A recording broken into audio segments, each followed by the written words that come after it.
Olá, gente! Sejam bem-vindos de volta à segunda temporada do canal Muriel Ottoni. Esse canal eu sempre trago experiências interessantes, pessoas com histórias inspiradoras, assuntos relacionados à espiritualidade, em primeiro lugar, né, que é o meu assunto preferido. E aí a gente vai destrinchando, né, carreira, relacionamento, porque afinal de contas tudo está interligado no tema, né? Consciência, expansão de consciência, espiritualidade mesmo, então tá tudo conectado. E hoje eu vou apresentar para vocês novamente, pela segunda vez aqui no canal, o abençoado ser Akal Murat Singh. Maravilha, eu estou feliz de poder conversar de novo aqui. Obrigada por ter aceitado esse convite, né? A gente já conversa bastante, né? Quem acompanha a gente no Instagram. E hoje a gente vai trazer alguns outros temas interessantes, começando por... Muitas pessoas perguntam qual é a utilização do turbante. Por que essa galera fica usando turbante?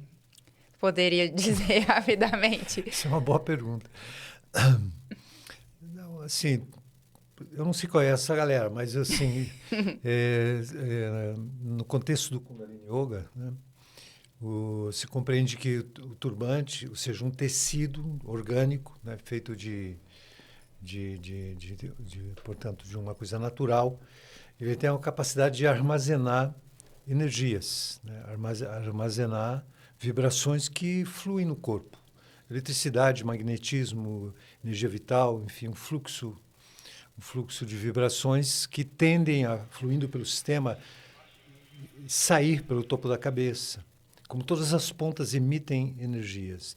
Então, a cabeça é uma ponta, então a tendência é que haja uma espécie de escape energético aí, que não é ruim, e é natural, enfim. Mas quando você consegue sustentar essa energia, parte dela, ao invés de sair, ela permanece no tecido.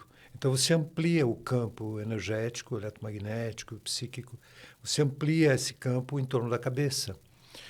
Essa ampliação ela resulta numa espécie de campo compactado, que dependendo da qualidade da vibração que é armazenada, isso implica que uma pessoa trabalhe com ela mesma, com meditação, com práticas que ampliam a frequência, né? No caso do Kundalini Yoga, tudo que implica o Kundalini Yoga, né? Então, assim, há uma compactação de uma frequência alta.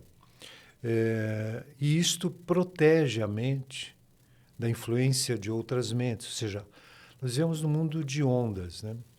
Ondas, rádio, televisão, internet, enfim, todas as inúmeras ondas. Inclusive ondas mentais. Então, o cérebro, a mente, são emissores de ondas, né? E receptores de ondas. E nós estamos, então, portanto, num universo de ondas.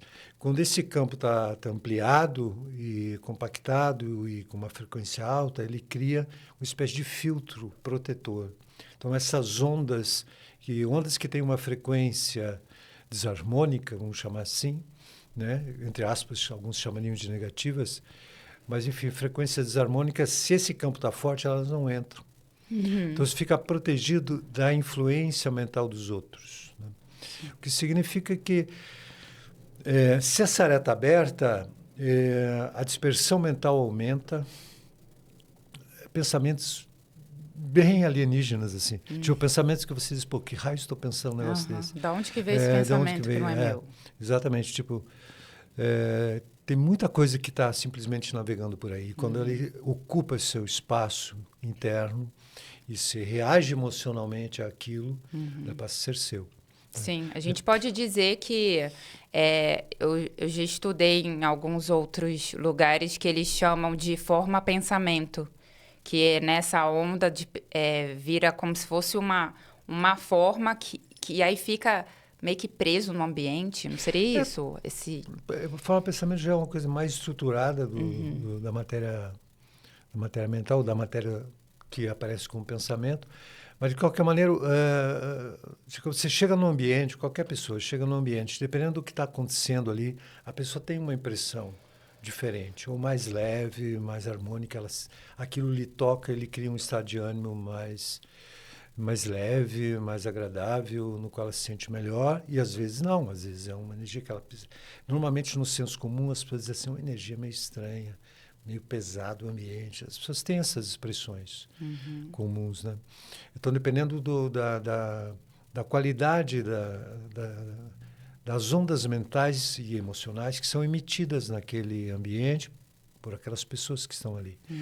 Ou até lugares também onde muitas pessoas meditaram, fizeram diferentes tipos de intervenção, assim, digamos, positiva, né? De elevação de frequência mental e emocional, enfim.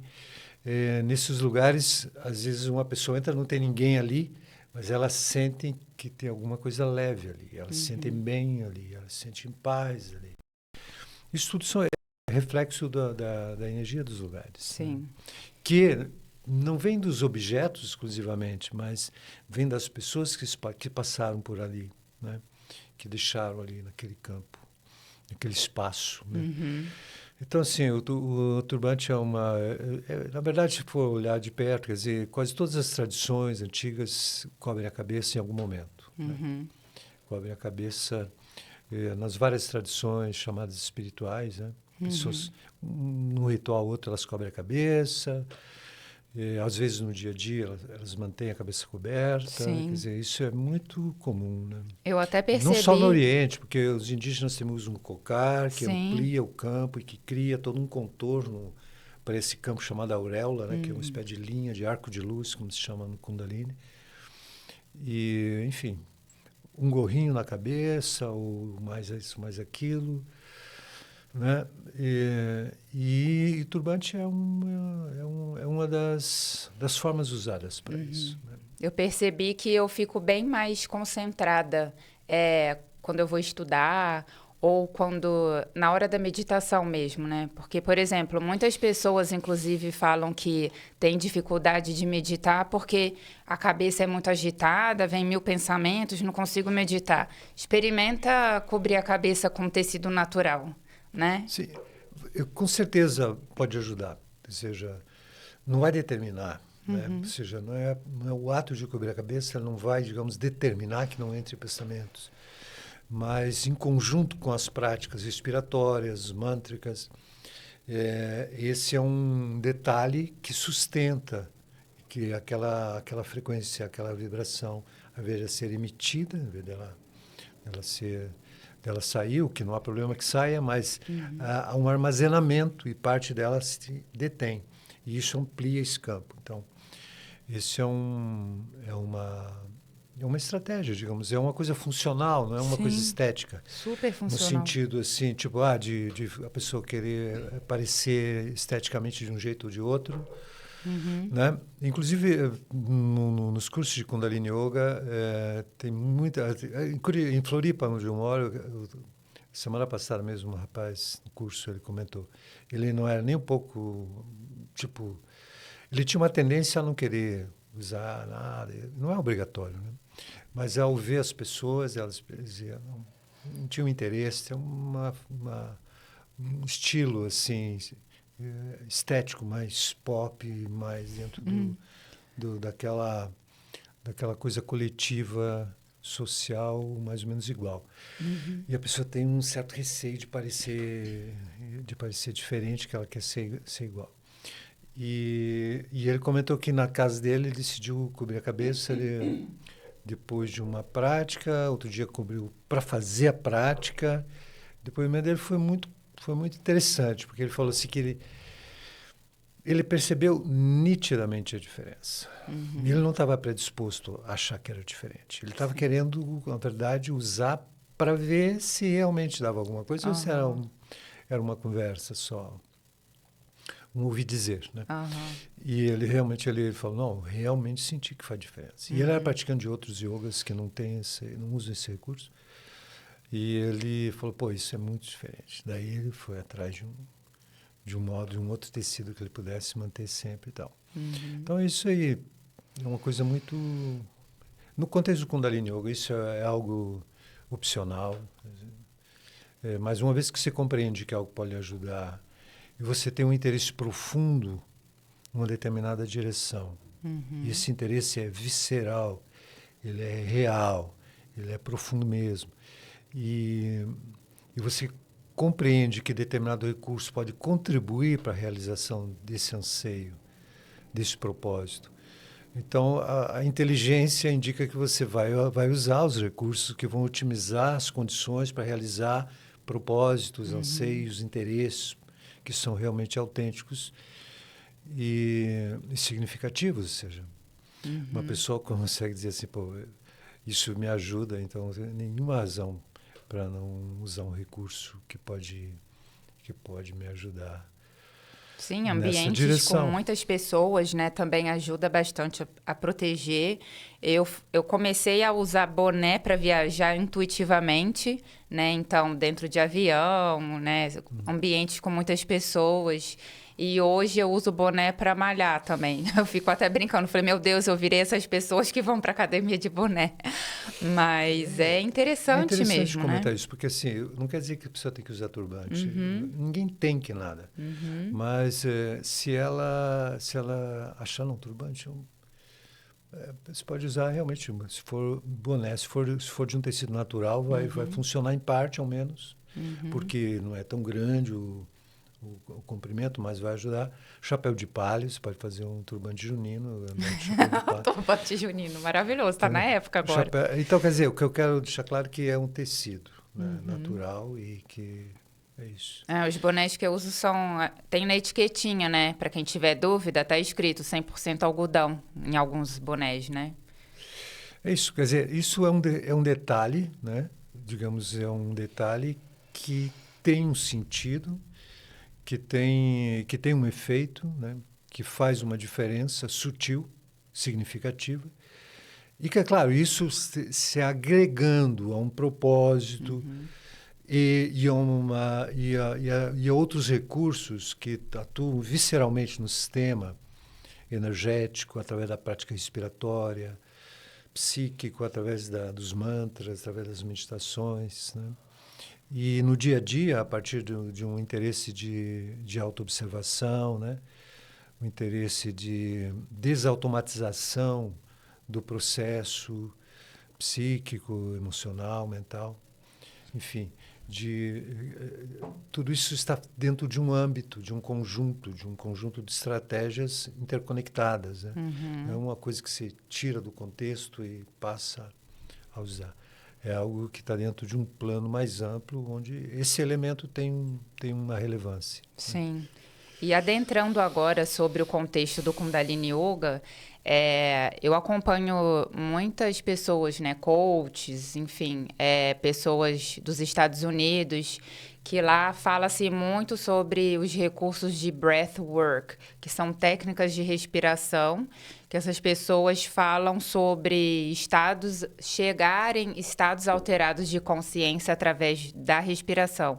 Dentro do Kundalini Yoga, nós temos vários recursos também nessa linha do que nós chamamos de pranayamas, né? Que são as técnicas de respiração que a gente utiliza junto aos exercícios ou às meditações. Como que a gente pode dizer sobre esse recurso de breathwork dentro do Kundalini Yoga para quem tem interesse de descobrir, né, como que é a função, o que acontece no nosso corpo e quais são os benefícios, né, com essas técnicas de respiração? Sim, isso é uma pergunta bem ampla, digamos assim. Porque respiração é o modo de absorver, né, imediatamente a vida, a força vital, a vida enquanto força. Vida é força. E essa força move toda a funcionalidade orgânica, psíquica, né? Tudo isso movido pela força, que é a própria vida, e que é absorvida na respiração.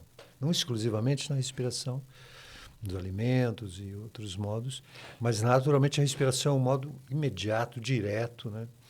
E num curto espaço de tempo, em alguns segundos, você pode mudar muito a química do cérebro. Pode que, através das técnicas então respiratórias, é possível alterar o estado de ânimo, o estado básico a partir do qual as experiências são vividas, né? e é possível alterar a configuração bioquímica, inclusive, do cérebro, né? A produção de serotonina, dopamina, noradrenalina, a respiração vigorosa e rápida, o Bhastrika, no Hatha Yoga, o Agni Pranayama, né? No Kundalini, é capaz de produzir substâncias. Isso foi verificado, né? Em pesquisas médicas. Então, essa modificação possível através da respiração, ela é conhecida desde milênios, né? E, claro, uma coisa que tem um impacto tão grande, ela foi percebida em vários lugares. Ela foi percebida historicamente em diferentes culturas.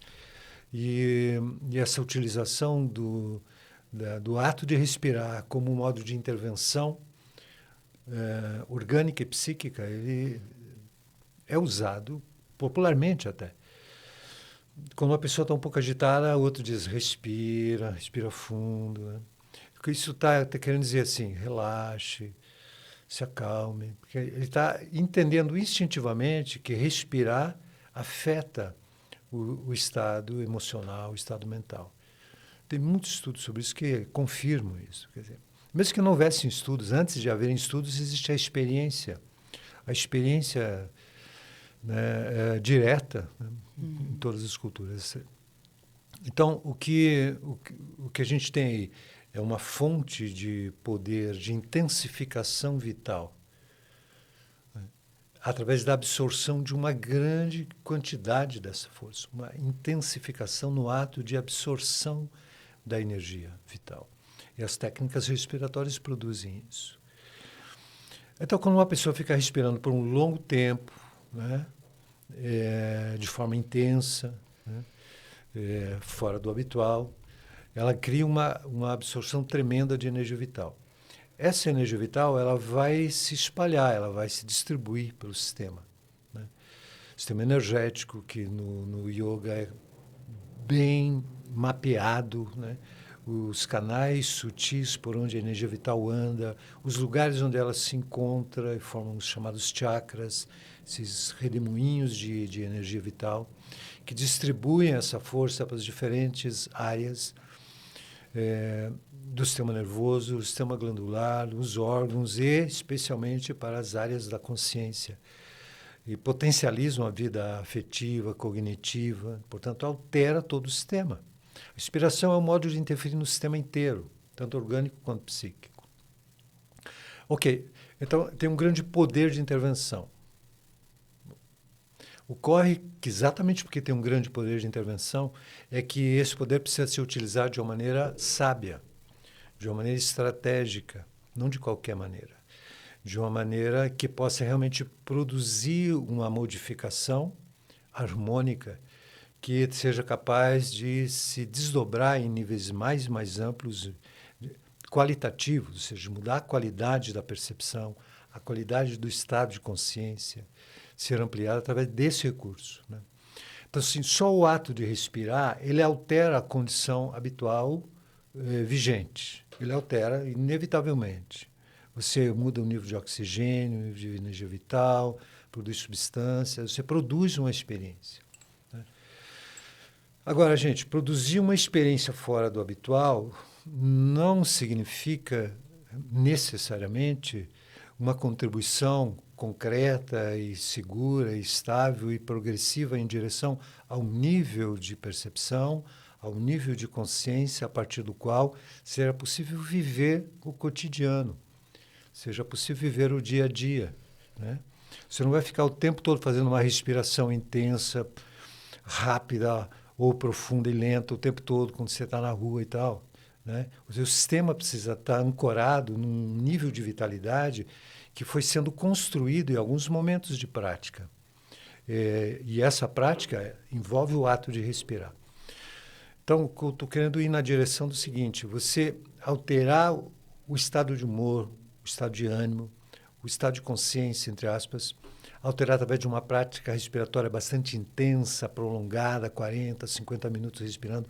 Tem técnicas assim, que foram criadas num contexto de experimentação, de ver o que acontece e como isso muda a área do cérebro mais ativa, às vezes retira a pessoa de um nível de controle egóico sobre as emoções, e o que já tem um ganho, e aí terapeuticamente é usado como um modo de propiciar, né, o surgimento de repressões, de conteúdos mesmo, que estavam ali mantidos a partir do controle egóico mental, e na medida em que se altera a área mais ativa, sai dessa configuração controlada, emergem emoções, emergem coisas negativas, inclusive, que foram armazenadas, e então se pode trabalhar terapeuticamente com aquela pessoa.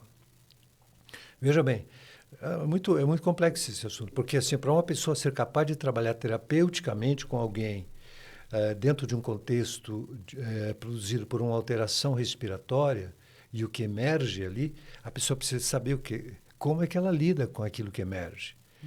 Né? Como é que ela vai lidar? Como uma pessoa tem uma lembrança traumática ou uma coisa que estava presa e emerge com essa intensificação toda que estava ali regulada. Então, com a técnica respiratória usada por um tempo prolongado, pode emergir conteúdos. Então, é preciso ter um certo grau de consciência, de responsabilidade e de preparação para lidar com aquilo que pode emergir.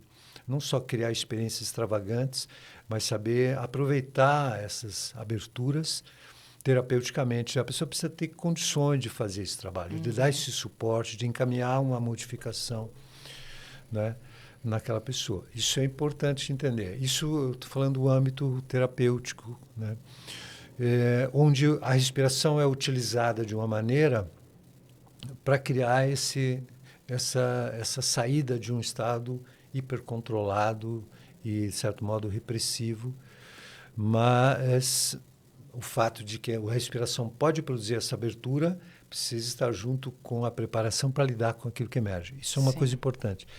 Outro aspecto outras técnicas respiratórias, elas são mantidas e são executadas por um longo período, né? E você está trazendo uma grande quantidade de energia vital. A pergunta é, para onde ela vai andar? Para onde vai circular essa energia que está sendo absorvida? Em geral, ela vai circular nos lugares onde ela já circula. E, em geral, ela terá dificuldade de atravessar as áreas que têm pontos de tensão, pontos de resistência ao fluxo energético. Então, você está respirando mais, essa energia vai se espalhando por onde ela já costuma andar. Quando ela se depara com um ponto de resistência, com uma muralha ali, ela vai ficar batendo ali, E se a pessoa continua, o quê? Ela vai arrombar a porta, ela vai atravessar a barragem e daí algo vai acontecer. Esse algo é interessante ou não, depende de cada caso, depende de como é encaminhado, né? Isso fica um tanto ao acaso, muitas vezes, né, sobre o que vai ocorrer a partir daí. Então, assim, é preciso ter uma clareza sobre isso, sobre a potência da energia vital absorvida, ou seja, é algo realmente que move o átomo, é algo muito poderoso, é o prana. Né? No contexto do Kundalini Yoga, existe entre os vários yogas que eu conheço, é um dos yogas que trabalha numa alta dinamização prânica, numa alta carga respiratória e uma absorção tremenda de energia vital no nível ótimo, digamos assim, no nível muito acima do que uma pessoa tem normalmente na sua respiração deficiente ou deficitária, né? Que já é sempre, tipo, por várias razões que a gente pode até conversar, mas o ser humano, já, na verdade, respira o mínimo para não morrer, normalmente, né? No Kundalini Yoga, assim como nessas outras técnicas, existe uma grande absorção de energia vital. Ok? Então, no caso do Kundalini Yoga, essa grande absorção de energia vital pela respiração, ela é acompanhada por outros procedimentos, não apenas respirar deitado ou em pé, o que for, respirar indefinidamente. No Kundalini Yoga, você absorve uma alta carga vital e você direciona essa energia vital simultaneamente. Você tem movimentos, posturas, por exemplo, que estão direcionando essa carga vital absorvida imediatamente. Está sendo direcionado para as diferentes áreas que estrategicamente se quer trabalhar. Os centros vitais, os chakras, os corpos sutis, né? Ou até as áreas do corpo. Então, assim, a intensidade respiratória do Kundalini Yoga ela é absolutamente precisa. segura, porque ela está integrada com movimentos, posturas adequadas para aquela respiração, no tempo daquela respiração e no encadeamento daqueles exercícios dentro de uma sequência. Então, assim, você absorve uma grande quantidade de energia vital? Sim. Para onde ela vai? Ela vai para onde a postura direciona, os movimentos direcionam. Ok, você direcionou uma grande quantidade de energia vital para essa área. O exercício seguinte, ele pega a energia vital naquela área e desloca para outra. O exercício seguinte, ele pega essa energia vital ali e traz para cá. Então, vai havendo uma circulação estratégica e uma nutrição de diferentes áreas com essa energia vital absorvida. Então, ela tem uma sofisticada maneira de distribuição num circuito prânico. O Kundalini Yoga é um yoga que trabalha nesse circuito prânico, nesse circuito energético. Ele usa o corpo a serviço de uma distribuição de vitalidade para diferentes áreas. Né? Então, assim, isto é diferente de simplesmente respirar indefinidamente ou por um longo período, respirar. É uma respiração que, simultaneamente, tem um componente, como já disse, postural, e tem um componente mental, que é, durante a respiração, você está entoando um mantra, você está tendo uma atitude, algumas vezes você tem um ponto de concentração, onde os olhos se fixam. No final de cada exercício, você tem os bandhas, que são compressões de algumas áreas do corpo, que vão contribuir para direcionar ainda mais essa energia vital absorvida. Então, as posturas direcionam a energia vital, os movimentos direcionam a energia vital, a finalização do exercício com essas compressões estratégicas, chamadas bandhas, movem essa energia vital interna. Os mudras, que são movimentos dos dedos ou das mãos, ajudam a direcionar também essa energia vital. E o mantra internamente mantém o foco mental, o relaxamento de algumas áreas do corpo enquanto respira. Então, só para a gente compreender que é um contexto amplo, e todos os componentes têm uma funcionalidade. Todos os componentes têm um papel importante dentro da prática. Então, a prática tem uma total precisão e encadeamento. Não é respirar ao acaso. Eu vejo assim, para completar, né, o fato de que a vida, em geral, do modo habitual, a inquietação, né, o descontentamento, enfim, assim, uma certa masmorra na qual se vive, né, psiquicamente, energeticamente e até corporalmente, umas amarras e tudo mais, vão gerando uma sensação de aprisionamento, de quase a pessoa se sente enclausurada dentro dela mesma, né? E isso vai gerando quase algo que para alguns se torna um tédio, se torna uma mesmice, a vida se torna desinteressante. Então, um pouco função disso, existe uma demanda por experiências. Então, existe uma caça de experiências para aplacar o tédio da vida, para aplacar a mesmice internalizada e da qual a pessoa não consegue se livrar. Só pelo esforço. Ela quer uma intervenção diferente. Então, ela quer usar uma substância XY que vai alterar repentinamente. Ela quer usar um tipo de respiração alterada que modifica seu estado mental. Ele propicia uma experiência fora do comum. Entendeu? Essa experiência fora do comum, ok, ele alivia aquela mesmice habitual. Mas, se ela não tem um direcionamento estratégico para construir condições de sustentação de um outro nível de percepção, a pessoa fica indo e voltando e ela vai ficar sempre à mercê das tais experiências extraordinárias, entendeu? E ela fica, um tanto, digamos, dependente da produção de experiências. Porque a vida, o tempo inteiro, pode ser uma experiência extraordinária. A vida, o tempo inteiro, pode ser uma experiência de plenitude, de êxtase.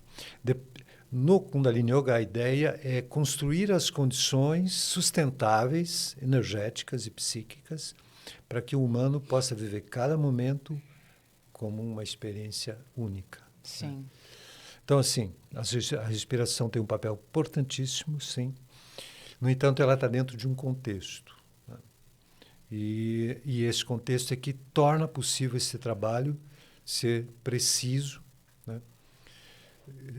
Harmônico, seguro num sentido de uma construção progressivamente harmônica, que ganha níveis e níveis cada vez mais sutis, né? Sim. Eu gosto até de compartilhar muito as minhas próprias experiências, né? Morei fora, nos Estados Unidos, 6 anos. Voltei para o Brasil numa situação de fundo do poço. Estava vivendo um luto forte. E a única coisa que me tirou daquele lugar foram as medicinas da floresta, que eu tenho muito carinho, muito amor mesmo por todas as experiências que eu vivi. Porque eu acredito que a pessoa, quando ela está, tipo nesse estado, né? Ou de depressão, ou no fundo do poço mesmo, querendo, tipo assim, tentando nadar para a superfície para dar um respiro, né? Então, eu falo que eu vivi experiências incríveis, fiz muitas curas através das medicinas, né? Das cerimônias que eu participei. E depois de certo tempo, passou um ano, eu já estava sentindo um anseio de, ok, acho que meu caminho agora é outro, mas não sei qual é ainda. Eu acho que eu nem te contei essa história também. Então, aí eu falo que eu estava na busca, né? Eu estava na busca de, meu Deus, qual que será o próximo passo agora? E aí eu pedi para o universo. Falei, universo, a aluna está pronta, universo, manda o mestre, porque eu já estou próxima para o próximo nível, para a próxima fase, né? Igual videogame, que eu falo que a vida é igual um videogame. Então, eu estava pronta para a próxima fase, eu não sabia qual ainda. E pedi muito, manda o mestre que a aluna está pronta. E poucos meses depois apareceu uma chamada para mim, que era o curso de formação Kundalini Yoga. E eu vou dizer, a paixão pelo Kundalini Yoga não foi instantânea. Então, eu falo muito que o Kundalini Yoga é um tijolinho. É de tijolinho em tijolinho, é um trabalho de construção, mas quando você tem consistência nas práticas, você vai percebendo gradativamente a força que você vai criando, uma estrutura sólida realmente, que você vai passando por diversas transformações ao longo do caminho. Então, eu falo que o Kundalini Yoga transformou e continua transformando a minha vida a cada passo, a cada experiência, a cada momento. E todo dia é um pouquinho, de pouquinho em pouquinho, quando a gente vê. Então, eu comecei a estudar, né? Eu acho que o nosso curso de Santos começou lá pelo mês de março, mais ou menos. Um final de semana por mês. E aí, fazendo as práticas em casa também, né? As aulas online. E aí, eu fiquei tranquila. Nunca pensei em ser instrutora de yoga. Eu encontrei nesse chamado desse curso como uma busca pessoal mesmo, né? Interna de autoconhecimento até então.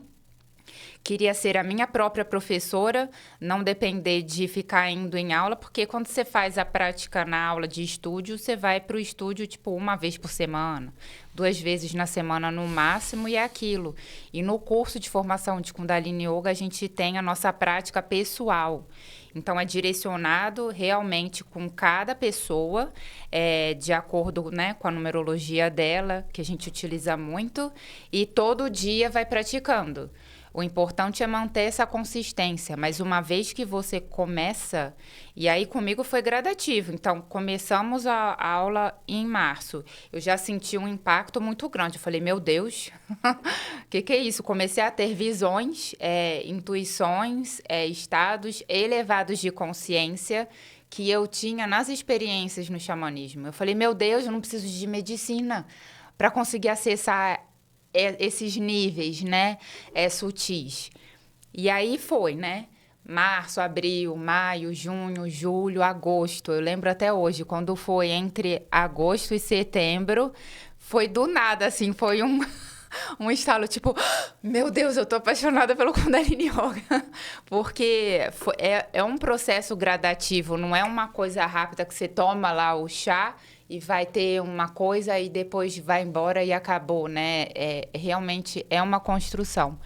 E eu gosto muito de trazer esse relato para as pessoas, porque realmente eu honro, né? Cada passo da minha vida, eu acho que tudo contribuiu para eu estar nesse lugar que eu tô hoje, né? Todas as experiências que eu tive, mas de fato o Kundalini, eu digo que a buscadora desapareceu. Porque não tem mais busca. Eu realmente encontrei esse recurso que é fortíssimo e que é para a pessoa que está no mundo. Eu gosto muito de falar que o Kundalini Yoga é para a pessoa que está no mundo, né? Então, não é para a pessoa que quer fugir para a floresta ou para uma caverna, se isolar do mundo, porque é nas relações que a gente vê realmente se a gente está, tipo, evoluindo, entre aspas, né? Desenvolvendo, tirando os véus. Porque são nas relações que vêm os conflitos, né? Então, no Kundalini Yoga, a gente trabalha muito a questão da saúde mental também, para as pessoas que vivem no mundo, então, pessoas do corporativo, que têm seus trabalhos normais. Na cidade de São Paulo, tem que ter uma prática forte para conseguir lidar com todas as adversidades, né? É clima, é poluição, é o trânsito, são muitas pessoas, né? Do mundo inteiro, né, de diversas culturas. Então, os desafios são grandes para grandes cidades como São Paulo, por exemplo. E eu digo que é interessante que eu vim logo para São Paulo, né, a maior cidade da América Latina, o maior, sei lá, caos, né, de trânsito e de poluição também. Eu falei, agora eu vou testar se eu tô, se eu tô onde eu estava achando mesmo, né? E eu sugiro muito, né, pessoas que vivem nesses centros urbanos. Hoje, nas empresas, tem uma lei nova que fala sobre saúde mental, para trazer práticas de saúde mental para dentro das corporações. Gente, procurem, pesquisem Kundalini Yoga. Façam uma prática para experimentar. A gente sempre incentiva as pessoas a experimentar por elas mesmas, né? E puxando esse gancho agora que eu trouxe sobre as relações, a gente estuda também, né, o sagrado, né, que a gente fala, o feminino e o masculino e a dinâmica das relações. Então, o feminino tem uma particularidade, o masculino tem outra particularidade, que a gente estuda isso também dentro do Kundalini Yoga. E essa dinâmica das relações, queria também te perguntar agora, é muito interessante, né? Porque as pessoas têm mania de achar que elas vão se preencher com coisas externas. E aí buscam um relacionamento amoroso por carência, por suprir aquele vazio, que na verdade não é bem por aí. E aí eu também, né, a gente estava até conversando antes de gravar, que nesse momento, quando a pessoa está nesse vazio, querendo preenchimento com um relacionamento amoroso com uma pessoa, o que ela vai atrair? Conta pra gente, o que ela vai atrair quando ela está nesse lugar? Sim, esse é um assunto bem amplo, né? E o yoga é sempre um olhar sobre si mesmo e um olhar crítico sobre si mesmo para acessar dimensões ainda inexploradas de si mesmo, né? Que quando não exploradas, quando não acessadas, lhe mantém num sentido de si bastante provisório, bastante inconsistente, né? E sempre em falta, sempre no anseio de asseguramento, no anseio de preenchimento, no anseio de estímulos de uma rede de apoio para sustentar a noção de si inconsistente, frágil. Então, isso é uma condição de falta, né? E é uma condição existencial, não é certo nem errado, é apenas a situação humana. Ocorre que, a partir dessa situação humana, né, de desconhecimento do próprio potencial, do ser mais próprio que se é, né, para além dessa coletivização do sentido de si, dessa massificação do sentido de si, que faz com que cada indivíduo se perceba muito como resultado do ambiente, muito no anseio de adaptação e de ser igual, né, e de busca de reforço, né, no seu sentido de identidade. Você tem duas situações muito claras. Uma é alguém que não explorou, não se abriu para a descoberta do que se é, para além do que normalmente se pensa ser, né? Aquele que não se abre para isso, ele vive na falta. E ele legitima a falta como um modo inevitável de ser.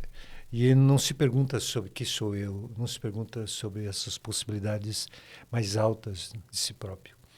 E, desse modo, há uma carência em movimento aí. E uma busca de amparo, uma busca de reforço para sustentar essa imagem. E as relações todas são a partir dessa falta, são a partir dessa autoilusão inconsistente. Então, assim, as relações humanas de todos os níveis, elas são relações utilitárias, são modos de preencher o próprio vazio, a própria falta, né? Isso não é errado moralmente, isso apenas é uma condição existencial de sofrimento e que não tem chance de deixar de ser, porque não vai haver nada que possa ter o poder de preencher esse vazio, essa falta. Nada de fora pode estar aí, né? Enquanto esse sentido frágil de si se mantém operando na busca de reforço em torno, ele vai se manter assim sempre. E nunca vai encontrar algo que realmente lhe preencha. Ele pode ter um momento de satisfação quando completa alguma ação, quando estabelece alguma relação, quando encontra alguém que aparentemente lhe traz um sentido de plenitude, porque o encontro provoca, um primeiro momento, uma impressão onde a carência é suspensa, né? Por alguns momentos. Então, quando você come um alimento que você gosta muito, naquele momento que você está desfrutando do sabor daquele alimento, naquele momento, naquele instante não há nenhuma carência, há uma plenitude ali. Só que no instante seguinte, já imediatamente há uma falta. Então, sempre essa falta retorna a partir de momentos aparentemente preenchedores. Porque não é possível que algo de fora possa realmente preencher esse espaço que só pode ser ocupado pelo si mesmo mais próprio, pelo que se é no nível mais autêntico. Sem esse autêntico, sem esse ser próprio, a vida ocorre dentro de um modo, digamos assim, inautêntico, ou seja, de um modo massificado, de um modo que não representa esta possibilidade mais alta do ser. Então, desse modo, todas as relações ganham esse teor. As relações profissionais, relações afetivas, de amizade, de pequenos grupos familiares e relações, digamos assim, de casais, vamos colocar assim amplamente, né? Esse tipo de relação afetiva, de proximidade, de convivência. Quer dizer, nelas também existe um anseio, né, romântico e ilusório, que as duas palavras são quase sinônimas, romântico e ilusório de preenchimento. Quer dizer, e há toda uma ficção em torno disso, e há toda uma romantização mesmo em torno disso. E se tem um momento que altera um pouco a química do cérebro e do sistema todo, e a pessoa tem um vislumbre de alguma coisa que parece que naquele momento ela não está sentindo nenhuma falta, mas aquilo é inconsistente, aquilo não emerge do próprio ser, aquilo é simplesmente algo assim provisório e totalmente assim impermanente mesmo, provisório, impermanente, inconsistente, enfim. São vários modos de falar isso. O que significa o quê? Que no momento seguinte a falta vai aparecer, entendeu? E quanto maior a ilusão, maior é a profundidade da falta, né? Quanto maior é a romantização da possibilidade de um preenchimento através de outro, maior é a desestruturação que ocorre quando aquilo mostra-se ineficiente, mostra que não é. Ou seja, então, assim, é um modo de ser no sofrimento. No sofrimento quer dizer na ausência de si próprio, na ausência de um ser autêntico e próprio. É a busca externa. Isso não tem nenhuma categoria moral nisso. Isso é uma condição existencial humana que pode ser trabalhada, que pode ser resolvida. Se uma pessoa observando a vida dela mesma, a vida das pessoas em torno dela, ela começasse a perceber isso e, de repente, desconfiar que existem níveis mais, quem sabe, mais consistentes e mais profundos dela mesma, que ela não descobriu ainda. Ou seja, existem dimensões inexploradas do próprio ser. E ela se coloca a questão, que é isto que eu penso ser? Que é isto que eu penso ser? Que sou eu? Que existe mesmo isso?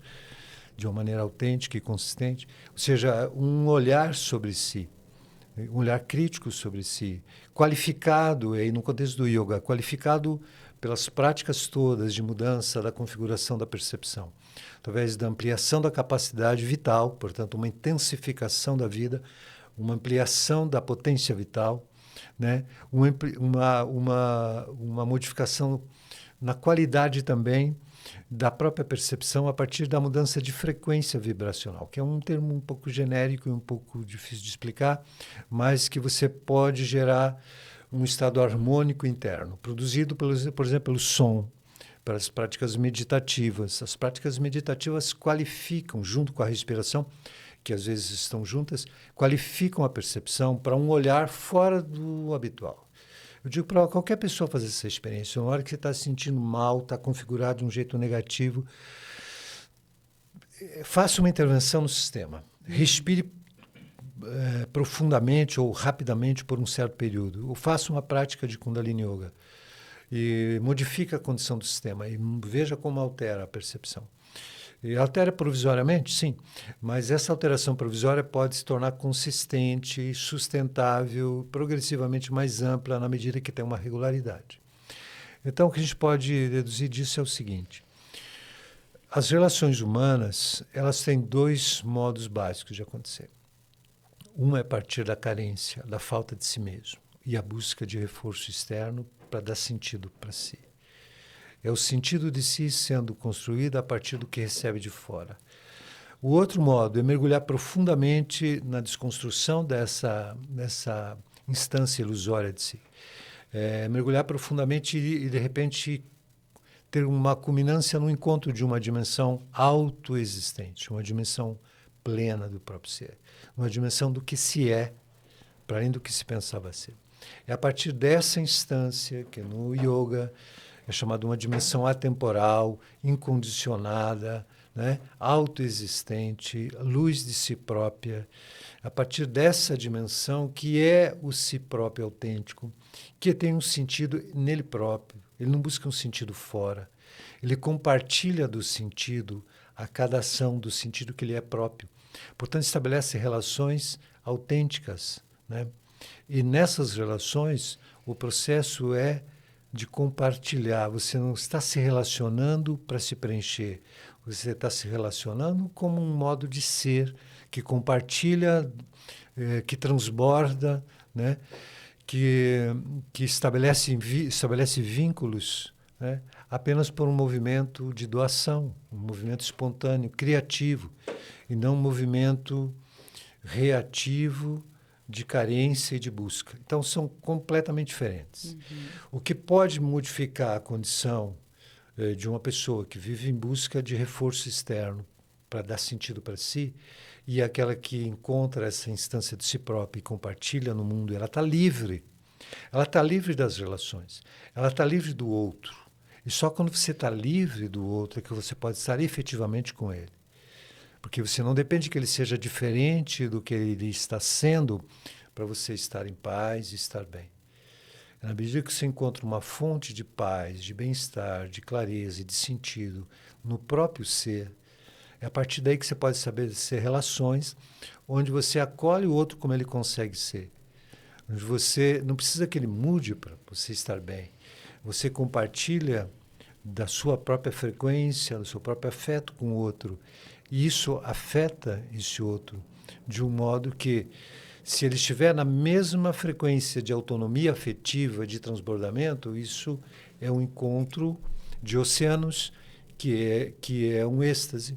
Se for um encontro de ficções carentes, de busca de reforço, isso tem um momento de encontro e tem muitos outros de desencontro, e às vezes de reencontro e de desencontro, e ocorre esse processo que gera maior parte das novelas e da literatura romântica e das músicas, que são basicamente uma declaração de insalubridade, né, mental, uma declaração de enfermidade mental explícita nas músicas, onde a pessoa fica dizendo que ela não vive sem a outra, my God, e não quer mais, eu não quero mais. As músicas de sofrência, é uma legitimação, né, da ausência de si, é uma legitimação da carência e da falta de sentido de si. E a legitimação, claro que não legitima, né, mas é uma explicitação total da falta de sentido da própria existência de cada um. Né? E se considera que é assim mesmo, porque não se tem uma cultura de autoobservação, não se tem uma cultura de descoberta de si, de compreensão, de autoesclarecimento. Não há muito, assim, digamos, no nosso âmbito, assim, senso comum, cultural, né? Um incentivo e nem mesmo, às vezes, a afirmação da possibilidade de um esclarecimento de si, de um olhar sobre si, de um olhar qualitativo sobre si, de um olhar capaz de enxergar. O que significa que é preciso alterar a qualidade da percepção para poder enxergar. Não é só uma autoobservação comum, é uma autoobservação qualificada por uma mudança de nível de percepção. E aí está a função das práticas yogis, né? É qualificar a percepção. Se a gente pudesse resumir o benefício das práticas yogis, é a qualificação da percepção, para um olhar capaz de ver fora dos véus habituais, do condicionamento social, do condicionamento familiar, né? Um olhar fora desses padrões vigentes, desses hábitos mentais, dessas crenças que constituem muito da estruturação do próprio sentido de identidade. Então, o yoga é uma confrontação do sentido de identidade. O yoga é uma investigação sobre se essa identidade que vigora, ela se sustenta mesmo. O yoga é um olhar corajoso e crítico sobre o sentido de identidade vigente e a possibilidade de desconstruir esse sentido vigente de identidade e mostrar, muitas vezes, a inexistência disso que se pensava ser. E, com isso, a descoberta do que se é. Para além do que se pensava. Isso que se é, de repente, emana e emerge como um transbordamento, como uma condição de autonomia da vontade, de autonomia do afeto, de autonomia cognitiva, né? De autonomia na ação e nas relações, né? E o yoga é um caminho nessa direção. O Kundalini Yoga trabalha poderosamente nessa direção. Sim. Eu estava até assistindo um vídeo uma vez sobre... Aqui, assim, muitas pessoas hoje falam sobre o conceito de chama gêmea. Que chama gêmea, só para te explicar como que o pessoal fala que são uma alma, na verdade, que ela foi dividida. Então, é como se eu, no conceito de chama gêmea, eu sou a metade de uma alma, e aí tem uma outra pessoa que é a outra metade da minha alma, vivendo em outro lugar do mundo, e fica sustentando essa dinâmica. Aí eu assisti um vídeo do Sadhguru falando uma vez... Esse negócio de chama gêmea é coisa do povo do Ocidente. E eu lembro que eu te perguntei uma vez o que você achava sobre isso.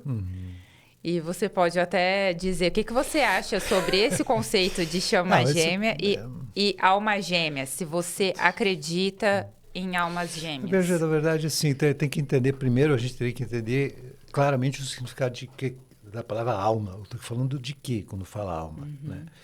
Então, isso seria uma longa conversa, mas se entender alma como uma tentativa de traduzir Atma ou Purusha, o que seria uma tradução ruim, mas que normalmente é usada. Então, assim, não há isto, quer dizer, porque Atma, como presença, é exatamente a presença de uma dimensão atemporal e plena de si própria, ou seja, uma dimensão, entre aspas, divina, né? Que não tem causa, né?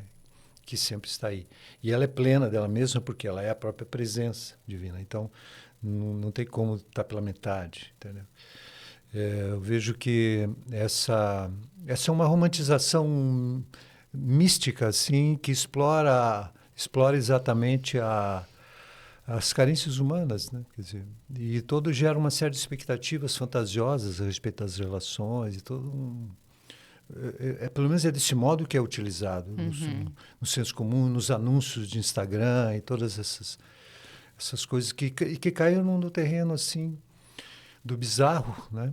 E do extravagante, místico, né? De uma coisa assim sem consistência alguma, ou seja, que na verdade tem uma demanda pela carência humana, pela romantização das possibilidades afetivas e das relações afetivas, né?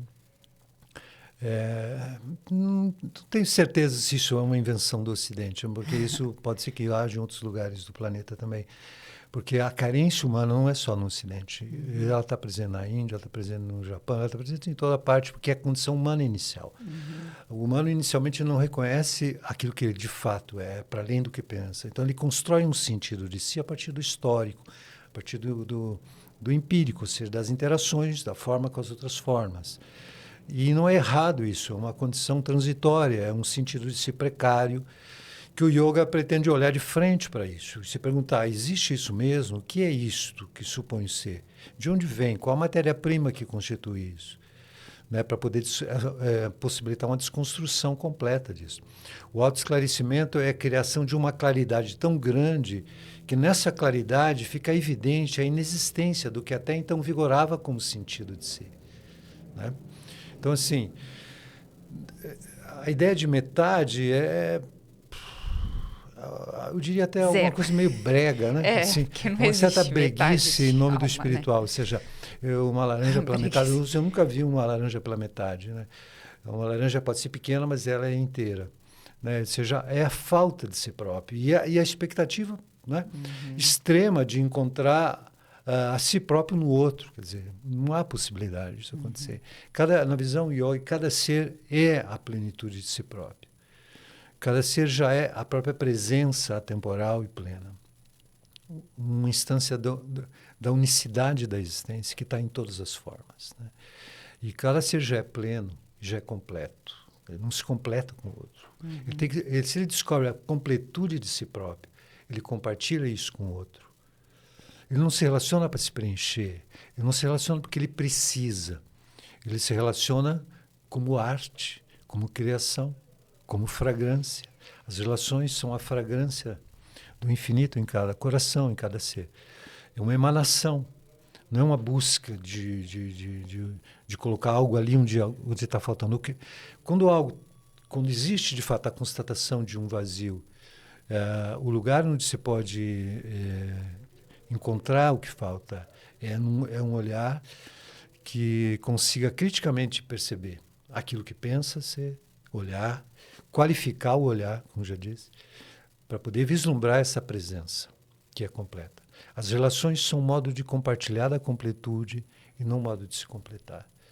Né? Então, assim, essa ideia de chamar gêmeo e tal, pode ter significados diversos, mas, de fato, se entendemos alma como Atma, como presença divina, não tem nenhum sentido isso. Né?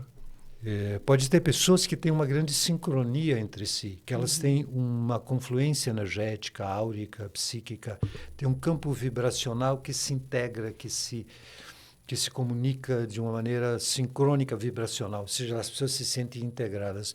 Mas isso diz respeito aos campos energéticos e não ao ser. Pessoas assim podem se relacionar e nas relações ambas contribuírem uma com a outra para que cada um encontre a plenitude de si mesma. Nas relações, quando ainda não há essa completude estabelecida, quando há uma falta, mas quando há a constatação de que essa falta não virá de ninguém, nem não virá de fora, que essa falta é a falta de si próprio, quando pessoas, mesmo não estando nesse estado de consciência de plenitude, elas compreendem, no entanto, que essa plenitude é possível na medida em que elas encontram essa dimensão para além delas mesmas, dentro, né? Elas podem se relacionar, né? E ter como propósito da relação uma conspirar, facilitar, inspirar a outra a encontrar nela própria a plenitude, não encontrar uma na outra, mas cada um ajudar a que cada um encontre em si mesmo, para além do si mesmo habitual, a plenitude que já é. Então, as relações se tornam uma parceria de descoberta da própria luz, né? E, nesse sentido, ainda assim é preciso bastante cuidado, porque existem muitos padrões que as pessoas carregam das próprias carências. Ou seja, as pessoas estariam numa condição ainda de falta, de não estando plenamente conscientes do seu mais autêntico ser, mas elas estabelecem uma relação.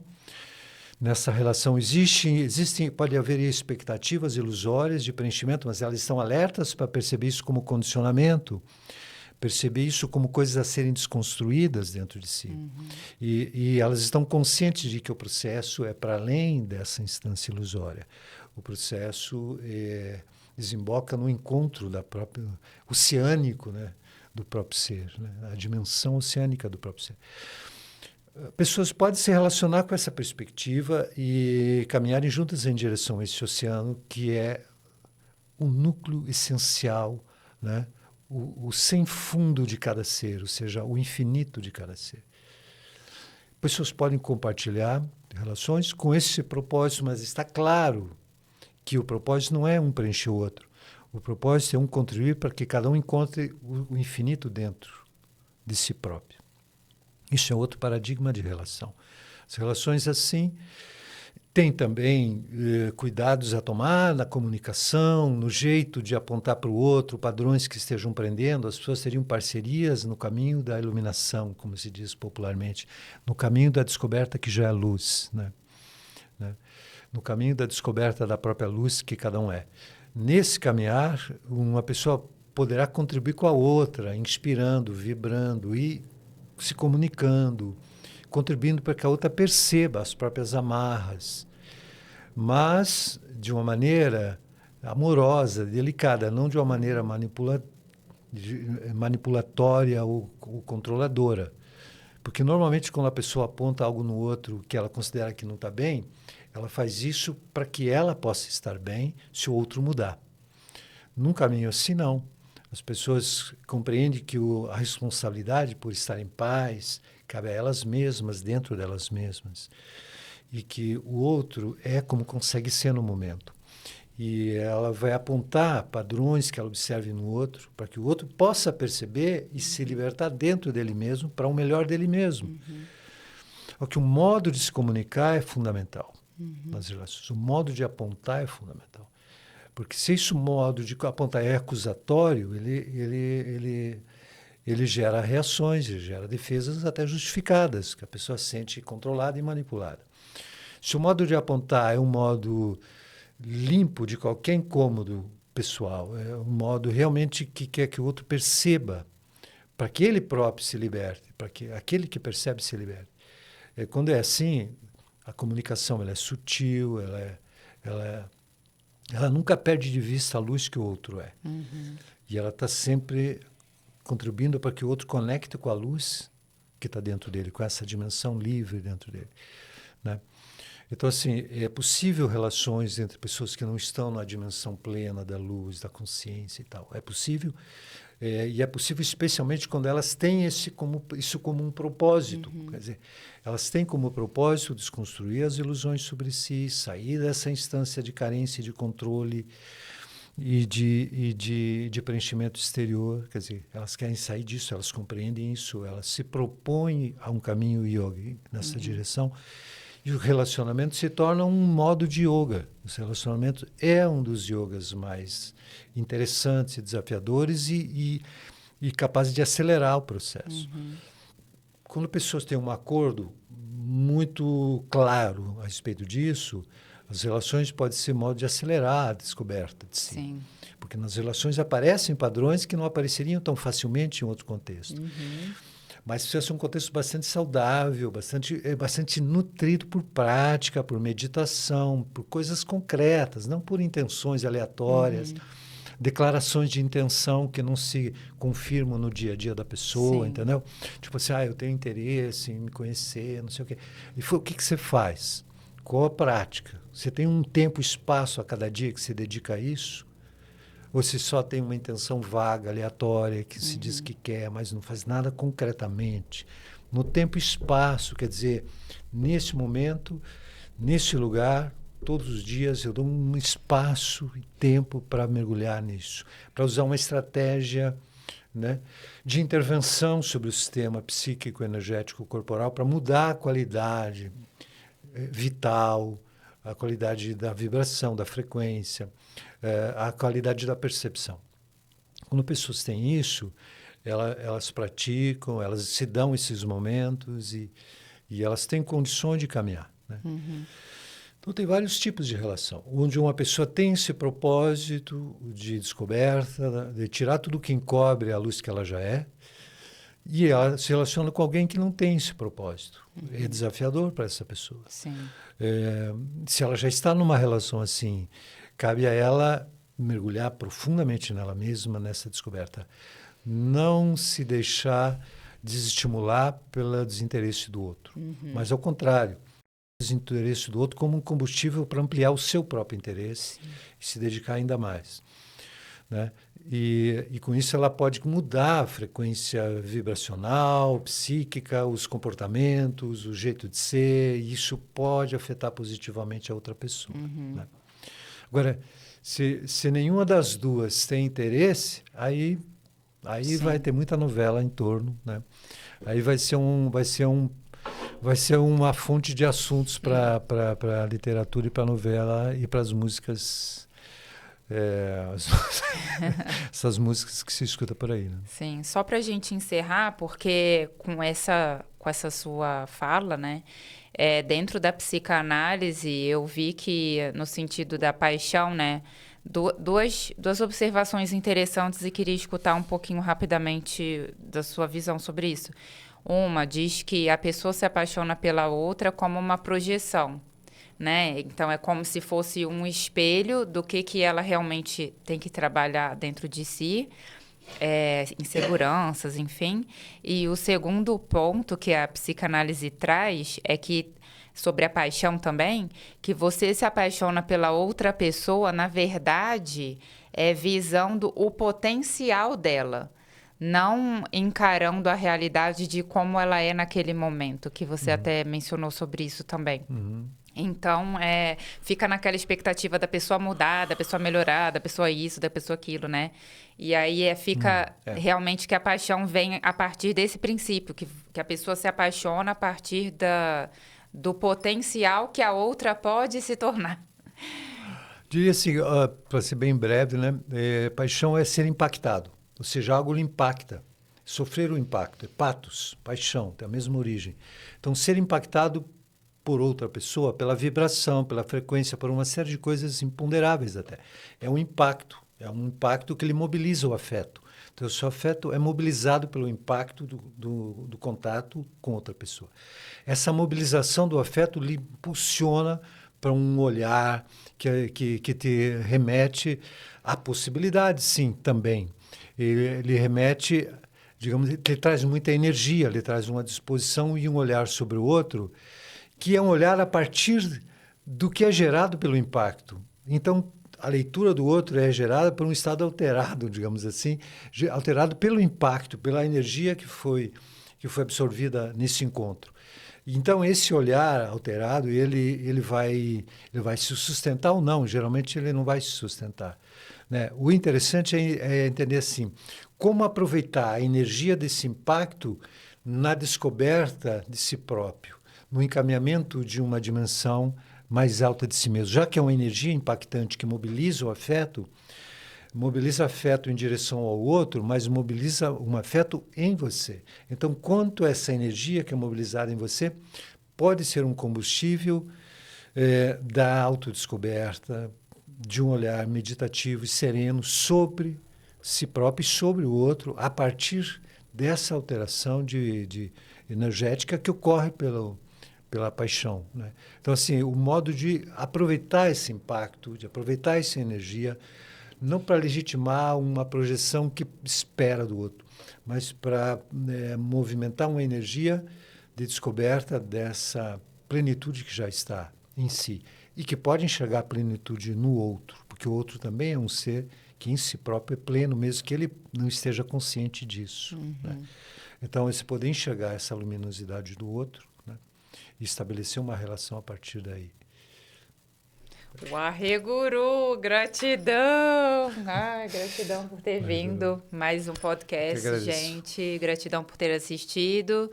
Dá uma forcinha aqui pro canal, deixa sua curtida, seu like, deixa seu comentário se alguma coisa que você acha relevante. Sobre assuntos que você gostaria de trazer também, de ver, né, que eu traga aqui pro canal. Então, fiquem ligados, gente. Dá se inscrever, curte e acompanha. Guru!